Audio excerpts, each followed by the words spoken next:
Welcome to Hotline TV. I'm Quinn McCord. And I'm John Mercurio. Quinn, thanks so much for joining us today. Glad to be here. Good to be here. Quinn, did you hear the latest news coming out of Maryland? Our home state. No, what is it? Our home state. Former Governor Bob Ehrlich is getting the gang back together. He's gotten in touch with RNC Chairman Michael Steele, who of course served as his lieutenant governor. Yes. And they are going to run. They're going to run in 2010 against Martin O'Malley, a rematch. As a ticket? As a ticket. Oh my God. They're making the announcement, I'm hearing according to my sources.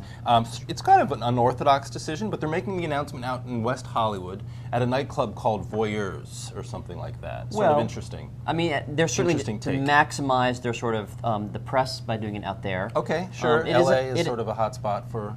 It is unorthodox, but you know, it is a win-win situation. I mean, Michael Steele's been getting a lot of blowback. Yes, so to speak. But his term as RNC chair. Correct. So it gets him out of there.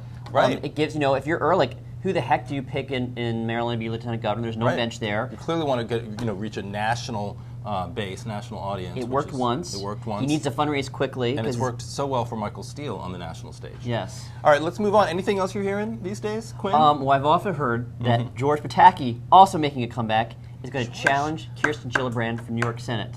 Been long rumored, but he's actually gonna drop the ball, so to speak. I heard that, and I heard he was getting endorsed by Harold Ford Jr.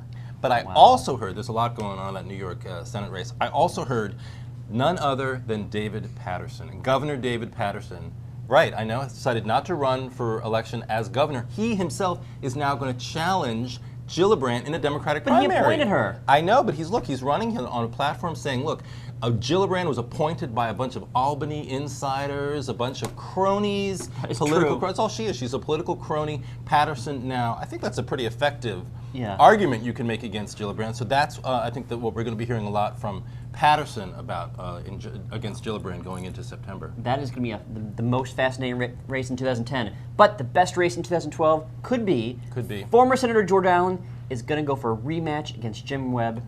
His old Senate seat. Now that is fascinating stuff. We did hear this week that he started to raise money. He's hired a fundraiser for that 2012 race. It would be a fundraiser whose platform, whose mantra essentially would be "Welcome to the real Virginia." Yes. Right. And I think the whole campaign, from beginning to end, from the announcement until Election Day, Allen has decided is going to be available on YouTube.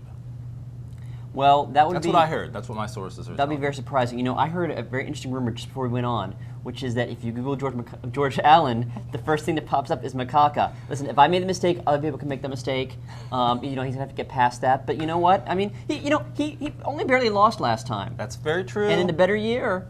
It was 2006, right? It was a very bad year but he was again an incumbent, and he was still at the time, sort of the future leader. He was supposed to be president in 2008. Well, maybe he's still a future leader, John. Okay. We don't know that. You are correct. Anything else you're hearing these days? Any other Senate races that are percolating? Yes. Illinois Senate, as you know, Alexis Janulius has been hitting some speed bumps with his bank's record. Sure. So there's been some rumors that he may be replaced in the Democratic ballot. Wow. By who? By Rahm Emanuel, the White House Chief of Staff. Interesting. Former House member from Chicago. And it's actually happening. You're hearing that it's actually going to, the announcement should be coming. Yes, it is going to happen within the next 1 or 2 weeks. 1 or 2 perhaps. weeks. Wow. Get it done early. But, some people would say Rahm has his own baggage to deal with.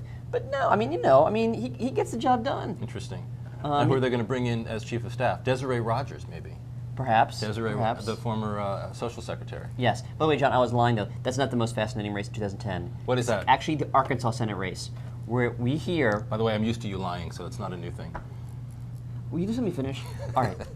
We hear, breaking news right now, Arkansas Senator Blanche Leakin is going to step down from her nomination, too. Yes. And will be swapped on the ballot for former Governor Bill Clinton. Just a couple weeks after the filing deadline, this is something we were all watching for. It's like Evan Bayh all over again. It's Evan Bayh. They decided to play a little switcheroo, which they do a lot down there in Little Rock. But you know what? I think Bill Clinton may discover that Arkansas is not the same state that he left, a dozen years ago. So be it. Let him discover that. Let him learn his own mistakes. He's lost races before, but I think he'd be probably for the Democrats the best option they have, unless Mike Beebe decided to get in. Yes, Mike Beebe. Why doesn't Mike Beebe run to? Mike Beebe could switch. Maybe Mike Beebe should run for the Senate seat, and Clinton can run for governor again. Interesting. There's so many. These are all options we're hearing. Right. Look for it to fall next week. Very good stuff. Very good stuff. All right. Do you have any last words for us, John? Yeah. Apparently, Ricky Martin came out of the closet, and he's going to be elected as Puerto Rico's first U.S. senator. It's true. This is the stuff I hear. This is the stuff I hear. Yeah. Puerto Rico's going to become a state. Sure, John. I'm telling you, it's happening. Show me the bill. All right. Well, John, those Yes. are some fascinating news breaks, but we are all out of time today. Until next time, we'll see you on Hotline TV, and Happy April Fools. What?